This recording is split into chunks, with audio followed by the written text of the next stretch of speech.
Blackstone Audio presents The Storyteller's Nashville by Tom T. Hall, narrated by Peter Cooper and Tom T. Hall. Preface. In the early 1980s, someone asked Johnny Cash what Nashville was really like. Cash said, "Just read The Storyteller's Nashville by Tom T. Hall. Everything you need to know is in there." Today, Cash's assertion would be incorrect.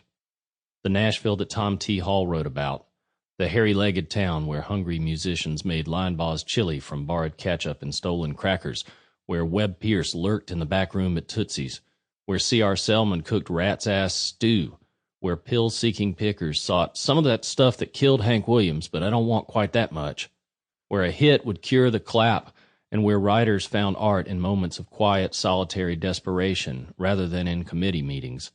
That town is long gone. A book covering everything you need to know about today's Nashville would have chapters on finding a good entertainment lawyer, co-writing songs about trucks, tractors, and dirt roads while sitting in an air-conditioned metropolitan office building, social media strategies, and workout plans. Fortunately, The Storyteller's Nashville is about none of those things. It is about a town that no longer exists, and about a man whose songs irrevocably altered the history of that town. Now, it's a city now, you know, and the music for which Nashville remains best known. Tom T. Hall's a country music Hall of Famer for many reasons, including the hit songs he wrote, the more than 3 decades he worked as a popular entertainer, and the fact that he and a wild-eyed pack of youngsters that included Chris Christopherson, Roger Miller, Mickey Newberry, and John Hartford elevated the language of country music and turned a greeting card format into something like literature. Hall began as a writer of what he called little darlin' songs, simple tales of love's frustrations, of a homely man folks called Ugly Stick, of flop-top beers and things you can buy for $1.98.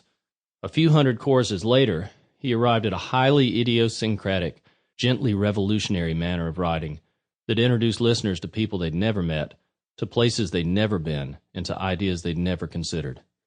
The wondrous George Jones called Hall by far the all-time greatest songwriter-storyteller that country music has ever had. That opinion was shared by author Alex Haley, President Jimmy Carter, by revered poet Miller Williams, and by the burly man with a wife and 6 children who ran up to Hall after a show in Georgia, hugged him, and said, "Tom T., you son of a gun, we love you." Tom T. shied from proclamations of songwriting greatness, in part because he held to the entirely correct philosophy that songs were not sports, that there is no greatest, no best. Who's better? Johnny Cash, Marvin Gaye, or the Beatles? That's like asking whether cupcakes are better than highways. Sample complete.